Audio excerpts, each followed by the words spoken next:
So hello everybody and welcome back to our YouTube channel. ये जो है biotechnology principle and processes की last video होने वाली है। अभी तक हम लोगों ने जो बात करी है, हम लोगों ने टूल्स डिस्कस कर लिए और साथ में हम लोगों ने प्रिंसिपल्स की बात डिटेल में कर ली। अभी इस वीडियो के अंदर हम लोग processes of recombinant DNA technology की बात करेंगे। यानी कि रिकॉम्बिनेंट डीएनए के फॉर्मेशन के अंदर कौन कौन से प्रोसेसेस इन्वॉल्व होते हैं, उन्हीं को हम लोग यहाँ पर डिटेल में अब लोग डिस्कस करेंगे। Recombinant DNA technology involves several steps in specific sequence, such as isolation of DNA। सबसे पहले हम लोगों को डीएनए को आइसोलेट करना पड़ेगा। Fragmentation of DNA by restriction endonuclease, उसके बाद में हम लोग उस डीएनए को स्मॉल स्मॉल फ्रैगमेंट्स में ब्रेक करेंगे with the help of restriction endonuclease. Isolation of a desired DNA fragment. अब वो जो हम लोगों ने फ्रैगमेंट्स किए, उन्हीं के अंदर से हम लोग उस डीएनए फ्रैगमेंट को आइसोलेट करेंगे जो हमारे लिए डिजायरेबल है, यानी कि जो डीएनए फ्रैगमेंट हम लोगों को अपने जो होस्ट ऑर्गेनिज्म है उसके अंदर चाहिए। Ligation of the DNA fragment into a vector. अभी वो जो डीएनए फ्रैगमेंट है उसको हम लोग क्या करेंगे, वेक्टर के साथ में ज्वाइन करेंगे with the help of enzyme ligase. Transferring the recombinant DNA into the host. Vectors की हेल्प से हम लोग उस रिकॉम्बिनेंट डीएनए को होस्ट ऑर्गेनिज्म के अंदर ट्रांसफर करेंगे। Culturing the host in a medium at large scale. उसके बाद हम लोग वो जो होस्ट सेल्स हैं जहां पर हम लोगों ने वो डीएनए को इंट्रोड्यूस किया, उसको हम लोग कल्चर करेंगे लार्ज स्केल के ऊपर, ताकि वो खुद को मल्टीप्लिकेशन कर पाए।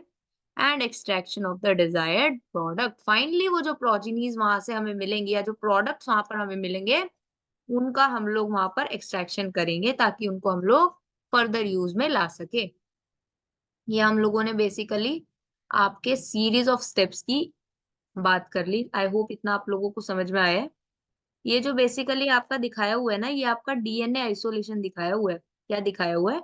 डीएनए आइसोलेशन क्या होता है? बेसिकली आप किसी भी प्लांट या एनिमल मटेरियल्स के हेल्प से आप क्या कर सकते हो, डीएनए आइसोलेट कर सकते हो। जब डीएनए हमारा सॉल्यूशन के अंदर आइसोलेट हो जाता है, तो हम लोग क्या करते हैं, उसको स्पूलिंग की हेल्प से, यानी कि बेसिकली एक इस तरह के इंस्ट्रूमेंट से हम लोग उसको इस तरीके से वहां पर एक्सट्रैक्ट करते हैं।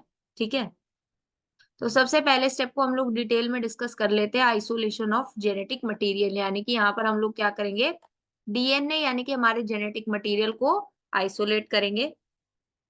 Nucleic acid is the genetic material of all organism without exception. यानी कि जितने भी ऑर्गेनिजम्स हैं उनके अंदर nucleic acid is the genetic material. Majority of organisms के अंदर क्या है, this genetic material is deoxyribonucleic acid.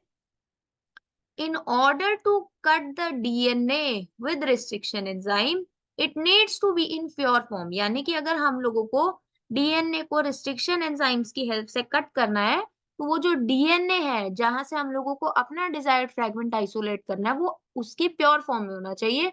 उसमें कोई भी तरह की इम्प्योरिटी नहीं होनी चाहिए। Free from other macromolecules, as I already said. Since the DNA is enclosed within the membrane, we have to break the cell open to release DNA along with other macromolecules such as RNA, proteins, polysaccharide and also lipids। अब देखो, जो DNA होता है वो ऐसे ही तो cell के अंदर नहीं पड़ा होता ना, it is enclosed in a membrane. ठीक है, तो अगर हम लोगों को डीएनए को बाहर निकालना है, उसके लिए हम लोगों को पहले क्या करना पड़ेगा, सेल की मेम्ब्रेन्स को ब्रेक करना पड़ेगा। और जब सेल की मेम्ब्रेन्स ब्रेक होगी, तो सिर्फ डीएनए तो बाहर नहीं आएगा, वहां पर डीएनए के साथ में आरएनए भी बाहर आएगा। और क्या क्या मैक्रोमोलिक्यूल्स प्रेजेंट होते हैं, प्रोटीन्स भी प्रेजेंट होते हैं वहां पर, पॉलीसेकेराइड्स भी प्रेजेंट होते हैं और लिपिड्स भी बाहर होते हैं। तो वो सभी भी क्या होंगे, वहां पर बाहर आएंगे। This can be achieved by treating the bacterial cell और प्लांट और animal tissue with enzyme such as lysozyme. तो हम लोग उसको सेल वॉल को ब्रेक करने के लिए क्या करेंगे, जो हमारे बैक्टीरियल या प्लांट सेल या फिर एनिमल टिश्यू है, उनको कुछ एंजाइम्स के साथ में हम लोग ट्रीट करेंगे। फॉर एग्जाम्पल, बैक्टीरिया के केस में हम लोग क्या करेंगे, उसको ट्रीट करेंगे with the enzyme lysozyme. Plant cell में हम लोग सेल्यूलेस एंड फंगस के अंदर हम लोग काइटिनेस की हेल्प से बेसिकली मेम्ब्रेन को ब्रेक करने का काम वहां पर करेंगे। You know that genes are located on the long molecules of DNA.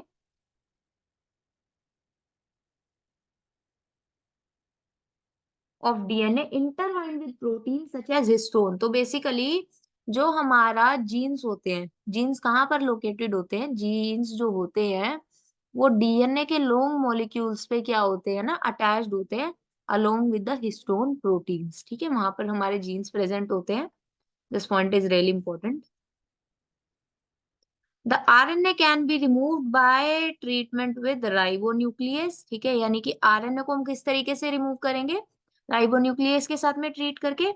Proteins को हम लोग किस तरीके से रिमूव करेंगे, bye treatment with protease. Other molecules can be removed by appropriate treatment and purified DNA ultimately precipitates out after the addition of chilled ethanol। तो हम लोग क्या करते हैं, हम लोगों ने सबसे पहले क्या किया, जब हम लोगों ने सेल वॉल को ब्रेक कर लिया लाइजोजाइम की हेल्प से, सेल्यूलेज या फिर काइटिनेज की हेल्प से, रिस्पेक्टिवली जो भी हम लोगों ने ऑर्गेनिज्म लिया होगा उसी के अंदर बात कर लेते हैं। लेट से हम लोगों ने किसी बैक्टीरियल सेल से डीएनए को आइसोलेट करना था। ठीक है, हम लोगों ने किसी बैक्टीरियल सेल से डीएनए का आइसोलेशन यहाँ पर करना था। तो हम लोगों ने सबसे पहले क्या किया, वहां पर उसको हम लोगों ने ट्रीट किया लाइजोजाइम के साथ में। ठीक है, लाइजोजाइम के साथ में हम लोगों ने उसको ट्रीट किया। तो वहां पर होगा क्या, जो सेल वॉल्स थी या जो मेम्ब्रेन्स थी, है ना, या जो हमारी मेम्ब्रेन्स थी वो वहां पर क्या हो जाएंगी, दे ब्रेक डाउन। ठीक है, अब जो मेम्ब्रेन्स थी वो ब्रेक डाउन हो गई। उसके बाद क्या करेंगे, वहां पर हमारा डीएनए है, आरएनए है या फिर प्रोटीन वहां पर जो प्रेजेंट है, वो सब क्या होंगे, दे कम आउट। अब जब ये बाहर आ गए तो हम लोग क्या करेंगे, आरएनए का जो रिमूवल करेंगे वो करेंगे राइबोन्यूक्लियस से। किससे, राइबोन्यूक्लियस से। प्रोटीन्स का हम लोग जो रिमूवल करेंगे वो हम करेंगे प्रोटीएज से। ठीक है, या अगर और कोई भी मैक्रोमोलिक्यूल प्रेजेंट है उसके लिए जो भी एंजाइम हम लोग यूज कर सकते हैं उसकी हेल्प से यूज करके हम लोग वहां पर उन सभी मैक्रोमोलिक्यूल्स को वहां से निकाल देंगे। उसके बाद में जो हमारे पास में वो प्योरिफाइड डीएनए बचेगा, हम लोग क्या करेंगे, लेट से हम लोगों ने इस टेस्ट ट्यूब के अंदर किया और लास्ट में यहाँ पर क्या है, आप लोगों के डीएनए के फ्रेगमेंट्स बचे हैं। ठीक है, तो यहाँ पर हम लोग क्या करते हैं, चिल्ड एथेनॉल यहाँ पर डालेंगे। क्या करेंगे हम लोग यहाँ पर, बेसिकली हम लोग यहाँ पर चिल्ड इथेनॉल डाल देंगे। अब जब चिल्ड इथेनॉल यहाँ पर डालेंगे तो उसके बाद क्या होगा, स्पूलिंग की हेल्प से, यानी कि यहाँ पर क्या होगा, इस इंस्ट्रूमेंट की हेल्प से हम लोग क्या करेंगे, इस डीएनए फ्रेगमेंट को यहाँ से बाहर निकाल लेंगे। ठीक है, इस प्रोसेस को हम लोग बोल देते हैं स्पूलिंग। आई होप इतना आप लोगों को समझ में आया। अभी तक हम लोगों ने यहाँ पर डीएनए आइसोलेशन कर लिया। Now is the next step cutting of DNA at specific location. अब हम लोग क्या करेंगे, रिस्ट्रिक्शन एंजाइम्स की हेल्प से, रिस्ट्रिक्शन एंजाइम्स की हेल्प से हम लोग डीएनए को स्पेसिफिक लोकेशंस के ऊपर कट करेंगे। Restriction enzyme digestion are performed by incubating purified DNA molecules with the restriction enzyme at the optimal condition for that specific enzyme। तो हम लोग क्या करेंगे, अगर हम लोगों को रिस्ट्रिक्शन एंजाइम डाइजेशन करवानी है यानी कि वहां पर फ्रेगमेंट्स को कट करवाना है, तो हम लोग क्या करेंगे, जो प्योरिफाइड डीएनए है हम लोगों ने अभी आइसोलेट किया, उसको हम लोग रिस्ट्रिक्शन एंजाइम के साथ में इंक्यूबेट करेंगे उस पर्टिकुलर कंडीशन के ऊपर जो उस पर्टिकुलर एंजाइम के लिए क्या है, वहां पर जो है सुटेबल है। ठीक है, जो भी वहां पर ऑप्टिमल कंडीशन सुटेबल है इस पर्टिकुलर रिस्ट्रिक्शन एंजाइम के लिए, हम लोग उस पर्टिकुलर कंडीशन के ऊपर रिस्ट्रिक्शन एंजाइम के साथ में प्योरिफाइड डीएनए को वहां पर इंक्यूबेट करेंगे। Agarose gel electrophoresis is employed to check the progression of the restriction enzyme digestion. ठीक है, तो बेसिकली जो एग्रोस जेल इलेक्ट्रोफोरेसिस होती है उसी की हेल्प से हम लोग देखते हैं कि रिस्ट्रिक्शन एंजाइम डाइजेशन वहां पर हो पा रहा है या नहीं। जो रिस्ट्रिक्शन एंजाइम्स हैं वो हमारी बेसिकली उस डीएनए फ्रेगमेंट्स को कितनी स्पीड से ब्रेक कर पा रहे हैं या फिर नहीं भी कर पा रहे। DNA is negatively charge, hence it move towards the positive electrode और the anode। ये मैंने आप लोगों को ऑलरेडी बता दिया। और सेम ही प्रोसेस हम लोग क्या करते हैं, वेक्टर डीएनए के साथ भी हम लोग क्या करते हैं, वहां पर कर रहे होते हैं। ये बेसिकली जो डीएनए हमने आइसोलेट किया ये तो हमारा फॉरेन डीएनए है ना। ठीक है, बट यही सेम प्रोसीजर हम लोग वेक्टर डीएनए के साथ करेंगे क्योंकि उसको भी हम लोगों ने सिमिलर तरीके से ही क्या करना है, वहां पर सेम पोजिशंस के ऊपर सेम रिस्ट्रिक्शन एंजाइम्स की हेल्प से हम लोगों ने उसको कट करना है। Joining of DNA involves several processes. After having cut the source DNA as well as the vector DNA with specific restriction enzyme, the cut out of gene of interest, ठीक है, यानी कि हम लोगों ने वहां पर अब क्या आइसोलेट किया, हम लोगों ने जीन ऑफ इंटरेस्ट को आइसोलेट किया. The cut out gene of interest from the source DNA and cut vector with the space are mixed. तो हम लोग क्या करेंगे, जो जीन ऑफ इंटरेस्ट हम लोगों ने निकाला सोर्स डीएनए से और जो कट वेक्टर था उनको हम लोग मिक्स करेंगे और वहां पर लाइगेज को ऐड कर देंगे. जब वहां पर लाइगेज ऐड हो जाएगा तो हमारा जो है रिकॉम्बिनेंट डीएनए प्रिपेयर हो जाएगा, क्योंकि ये जो पर्टिकुलर जीन ऑफ इंटरेस्ट है ये क्या करेगा, हमारे कट वेक्टर के साथ में वहां पर लाइगेज की वजह से ज्वाइन हो जाएगा. सो आई होप इतना आप लोगों को समझ में आया. अभी तक हम लोगों ने बेसिकली यहाँ पर क्या कर दिया, सबसे पहले उसका आइसोलेशन किया, आइसोलेशन के बाद में रिस्ट्रिक्शन एंजाइम्स की हेल्प से कट किया, कट करने के बाद में हम लोगों ने उसको लाइगेज की हेल्प से वहां पर ज्वाइन कर दिया with the vector DNA. Now we will be doing amplification of gene of interest using PCR. ठीक है, पीसीआर क्या होती है ये आपसे पूछ सकते हैं. PCR is very important. PCR is polymerase chain reaction. क्या होता है PCR? PCR is polymerase chain reaction. होता क्या है इस रिएक्शन के अंदर? Multiple copies of gene of interest is synthesized in vitro using two set of primers. ठीक है, हम लोग क्या करते हैं वहां पर दो सेट ऑफ प्राइमर्स की हेल्प से हम लोग एक पर्टिकुलर डीएनए या फिर जीन की कॉपीज वहां पर क्रिएट करते हैं. मल्टीपल कॉपीज हम क्रिएट करते हैं कौन से डीएनए या फिर कौन से जीन ऑफ इंटरेस्ट की जो हमें चाहिए. और ये किया जाता है इन विट्रो, यानी कि लेबोरेटरी के अंदर ये जो है हम लोग मल्टीपल कॉपीज क्रिएट करते हैं. और यहाँ पर वहां पर हम लोग क्या करते हैं, दो प्राइमर्स की हेल्प से ये काम करते हैं. ठीक है, अभी प्राइमर्स क्या होते हैं? Primers are small chemically synthesised oligonucleotides that are complementary to the region of DNA. तो जो हमारे प्राइमर्स होते हैं वो क्या होते हैं? बहुत ही छोटे केमिकली सिंथेसाइज्ड ओलिगोन्यूक्लियोटाइड्स होते हैं जो क्या होते हैं डीएनए की रीजन से कॉम्प्लीमेंट्री होते हैं. And the enzyme DNA polymerase, यानी कि वहां पर हम लोग क्या करेंगे, दो सेट ऑफ प्राइमर्स हमें चाहिए और साथ में हम लोगों को चाहिए एंजाइम डीएनए पॉलीमरेज. ठीक है, तो यहाँ पे मैं लिख भी देती हूँ. पीसीआर के लिए हम लोगों को क्या चाहिए? दो सेट ऑफ प्राइमर्स और उसके साथ में हम लोगों को चाहिए एंजाइम डीएनए पॉलीमरेज. ठीक है, the enzyme extend the primers using the nucleotide provided in the reaction and genomic DNA as template. तो ये जो एंजाइम होता है ना डीएनए पॉलीमरेज, ये क्या करता है? प्राइमर्स की एक्सटेंशन में हेल्प करता है. ठीक है, यानी कि उनकी कॉपीज और प्रोड्यूस करने में बेसिकली हेल्प करता है, उनकी लेंथ इंक्रीज करने में भी हेल्प करता है. Using the nucleotide provided in the reaction. किसकी हेल्प से? जो न्यूक्लियोटाइड हम लोगों ने उस टाइम पे रिएक्शन के अंदर प्रोवाइड करे हैं. And the genomic DNA as template. If the process of replication of DNA is repeated many times, the segment of DNA can be amplified to approximately billion times. यानी कि अगर हम लोगों ने एक डीएनए सीक्वेंस का मल्टीपल टाइम्स पीसीआर करवा दिया वहां पर, तो वहां पर हम लोग क्या कर सकते हैं, अप्रोक्सीमेटली 1 बिलियन कॉपीज को भी वहां पर जनरेट कर सकते हैं. तो पीसीआर जो है इतनी अच्छी टेक्निक है. Such repeated amplification is achieved thermostable by the use of thermostable DNA polymerase which is isolated from the enzyme Thermus aquaticus. तो बेसिकली हम लोग ये जो कॉपीज बना रहे हैं ना, ये जो रिपीटेड एम्प्लीफिकेशन कर रहे हैं, हम किसकी हेल्प से कर पाते हैं? एक थर्मोस्टेबल डीएनए पॉलीमरेज की हेल्प से, जो हमने कहाँ से एक्सट्रैक्ट किया होता है? थर्मस एक्वाटिकस नाम के एक बैक्टीरियम से हम लोगों ने इस थर्मोस्टेबल डीएनए पॉलीमरेज को आइसोलेट किया होता है, which remain active during the high temperature induced denaturation of double stranded DNA. Basically होता क्या है ना, जब हम लोग पीसीआर करवाते हैं, जब पॉलीमरेज चेन रिएक्शन करवाते हैं, तो हम लोगों को वहां पर बहुत ही हाई टेम्परेचर देना पड़ता है. हाई टेम्परेचर क्यों देना पड़ता है? क्योंकि हाई टेम्परेचर की वजह से ही वहां पर क्या होता है, डीनेचुरेशन ऑफ द डीएनए होता है. डीनेचुरेशन का मतलब क्या होगा? यानी कि वो बेसिकली ब्रेक डाउन होगा. Amplified fragment if desired can now be used to ligate with vector for further cloning.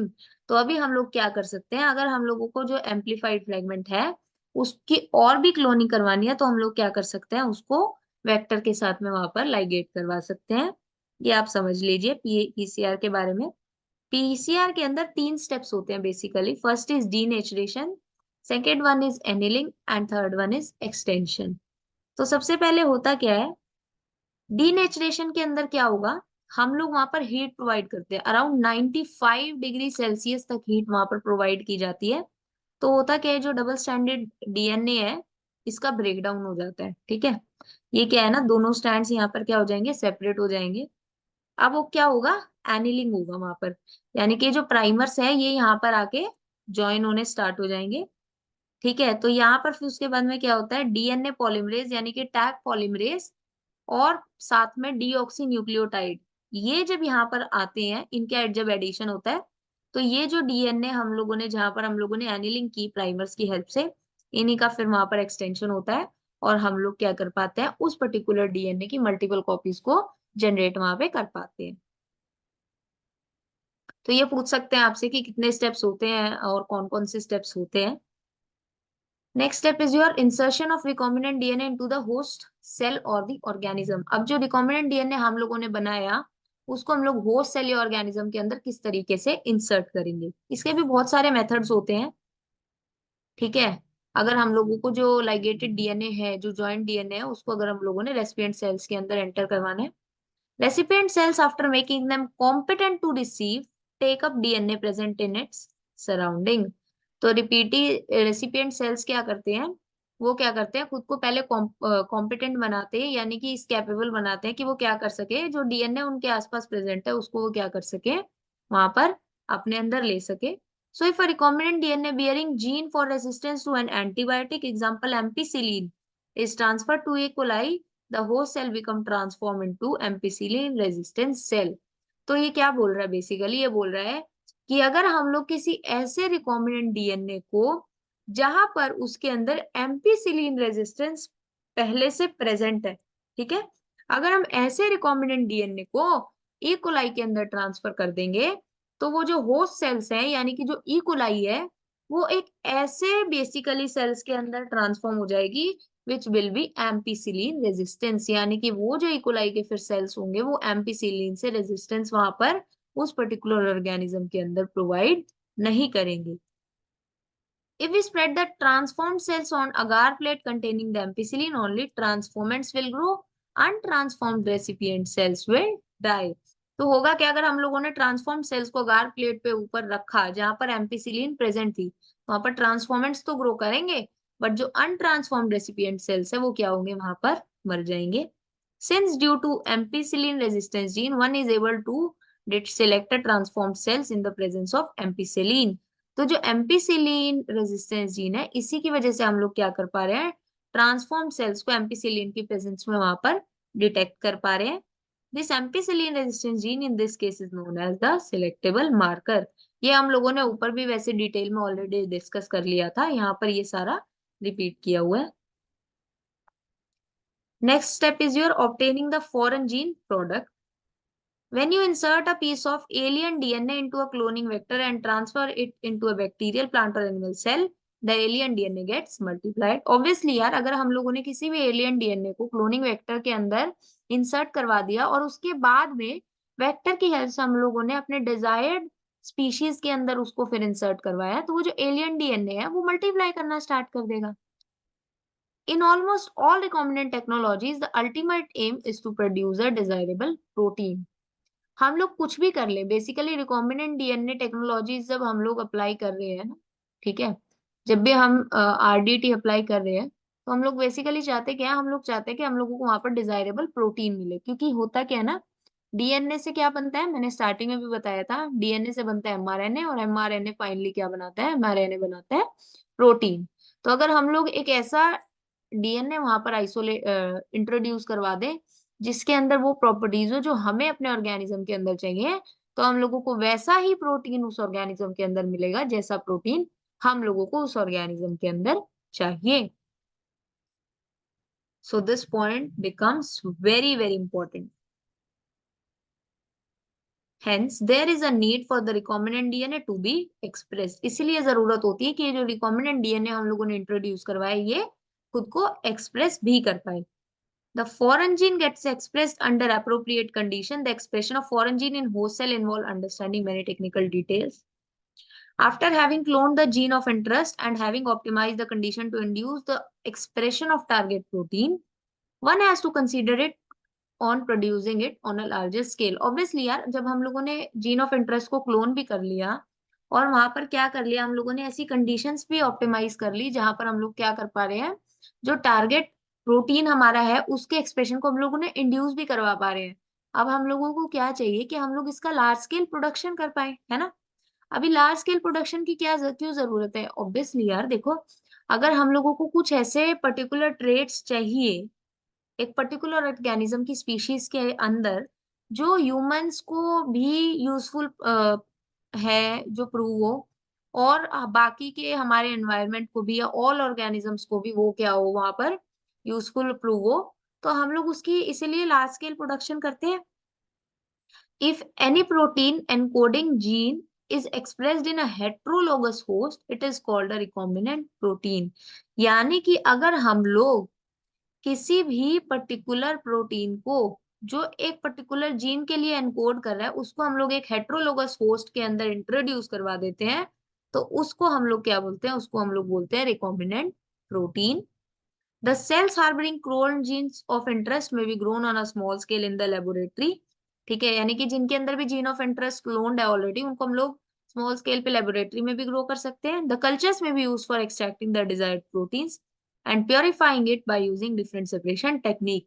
तो हम लोग क्या कर सकते हैं, वो जो कल्चर्स वहां पर बनेंगे है ना, जो हम लोग लेबोरेटरी के अंदर क्लोन कर रहे हैं वहां पर कुछ कल्चर्स भी फॉर्म होंगे. उन्हीं कल्चर्स को हम लोग क्या कर सकते हैं, डिजायर्ड प्रोटीन को एक्सट्रैक्ट करने के लिए यूज कर सकते हैं और उनको हम लोग प्योरीफाई कर सकते हैं with the help of certain separation techniques. I hope इतना आप लोगों को समझ में आया. The cells can also be multiplied in a continuous culture system wherein the medium is drained out from one side while the fresh medium is added from the other to maintain the cell in their physiologically most active or the exponential phase.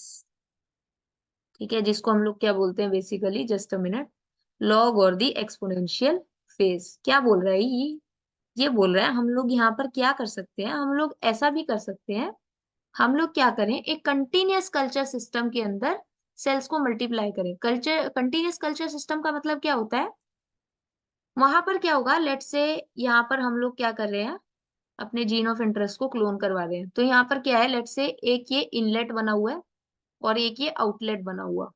ये बहुत ही rough सा diagram है, मैं आपको समझाने के लिए जिस बना रही हूँ. तो लेट से हम लोग यहाँ से क्या कर रहे हैं, फ्रेश मीडियम वहां पर अंदर एंटर करवा रहे हैं और जस्ट अ मिनट, यहाँ से हम लोग है ना, लेट से यहाँ से हम लोग क्या कर रहे हैं बेसिकली, जो यूज्ड मीडियम है या जो हमारे लिए बेसिकली क्या है, मटेरियल यूजफुल नहीं है, उसको हम लोग क्या कर रहे हैं, यहाँ से क्या कर रहे हैं, यहाँ से हम लोग ड्रेन करवा रहे हैं और यहाँ पर फ्रेश मटेरियल क्या है, एंटर हो रहा है. ठीक है, ताकि क्या हो सके, जो सेल्स हैं वो फिजियोलॉजिकली अपने मोस्ट एक्टिव स्टेज में रहे. और मोस्ट एक्टिव स्टेज को हम लोग क्या बोलते हैं, लोग और एक्सपोनेंशियल फेज.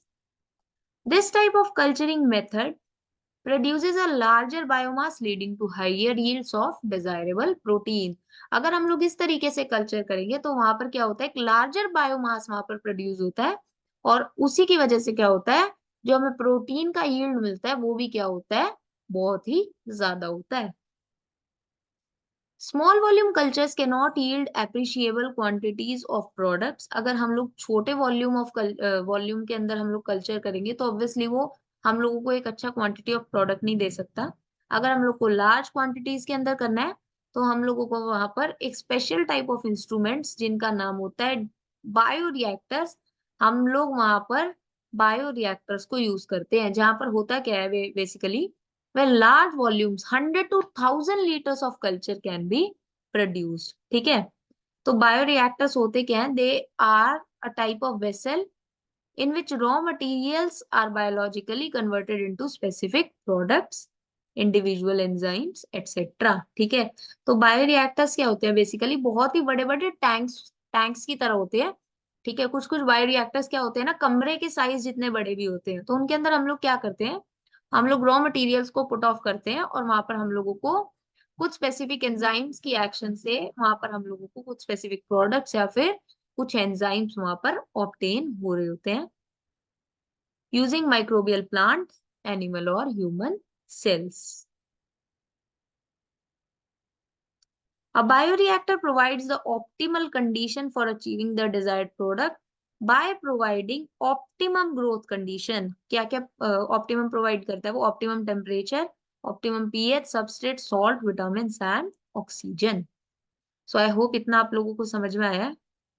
बेसिकली वो क्या बोल रहा है, वो बोल रहा है कि बायोरिएक्टर्स के अंदर हम लोग कुछ particular plant material, animal material या फिर कुछ बैक्टीरियल सेल्स को लेके हम लोग लार्ज स्केल पे जब हम लोग कुछ एंजाइम्स के एक्शंस की हेल्प से हमारा डिजायरेबल प्रोडक्ट या एंजाइम जब हम प्रोड्यूस करते हैं, तो उसी को हम लोग, उसी इंस्ट्रूमेंट को हम लोग क्या बोलते हैं, बायोरिएक्टर्स. ये बेसिकली बहुत ही बड़े टैंक्स की तरह होते हैं.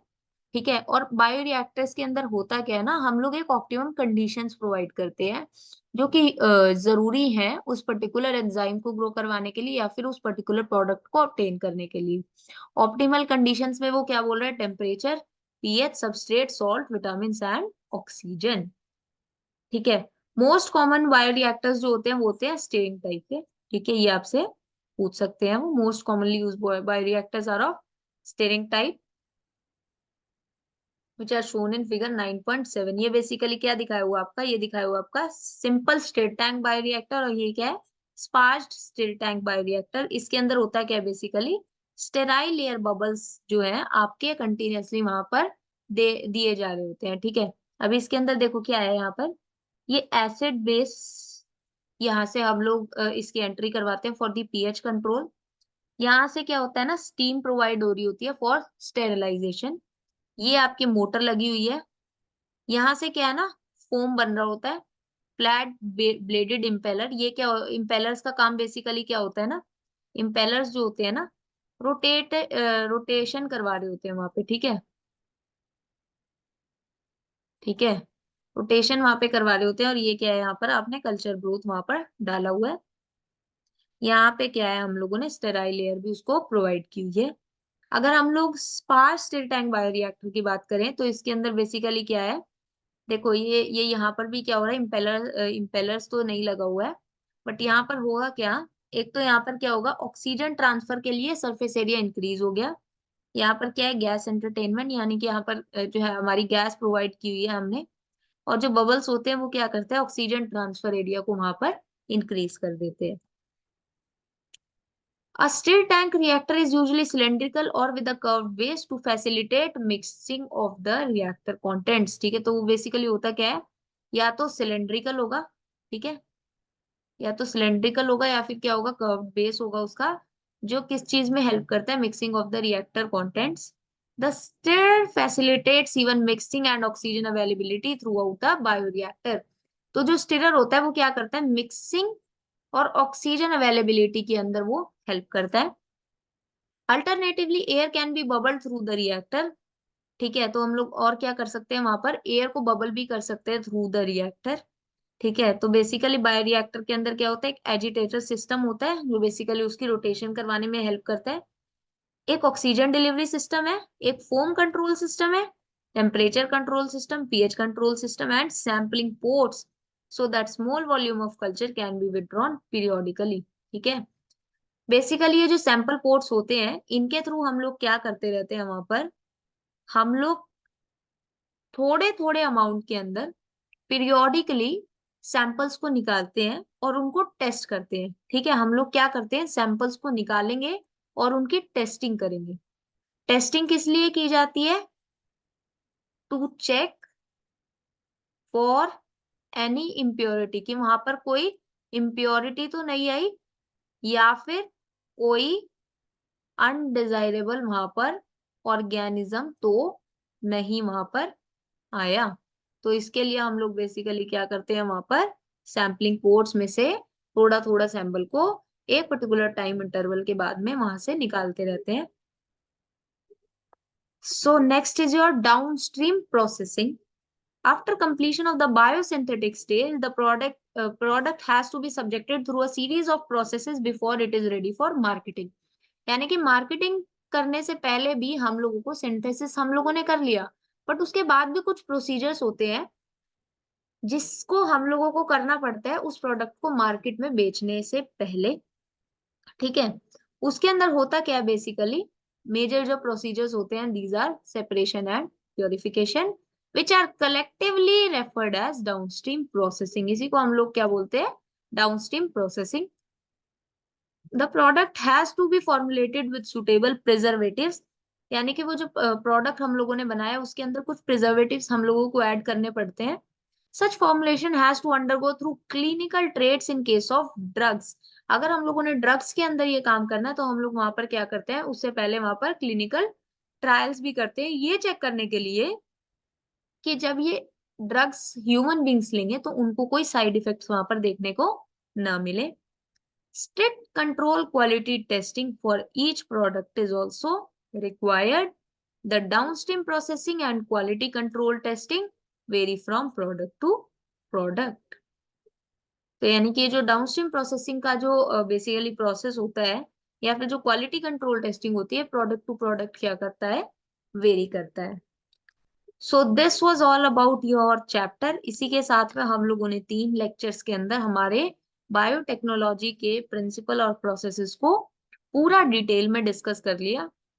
तो इस चैप्टर से आपको अराउंड मुझे लगता है कि 1 से 2 क्वेश्चंस तो देखने को मिलेंगे ही मिलेंगे। तो आप लोग इन वीडियोस के हेल्प से अपनी पूरी एनसीईआरटी को यहाँ से रिवाइज कर सकते हो। अगर आप लोगों को हमारी ये सीरीज पसंद आ रही हो और आप लोगों ने अभी तक हमारे चैनल को सब्सक्राइब ना किया हो तो प्लीज हमारे चैनल को सब्सक्राइब कीजिए। Please do like the video and share it with your friends. Keep learning.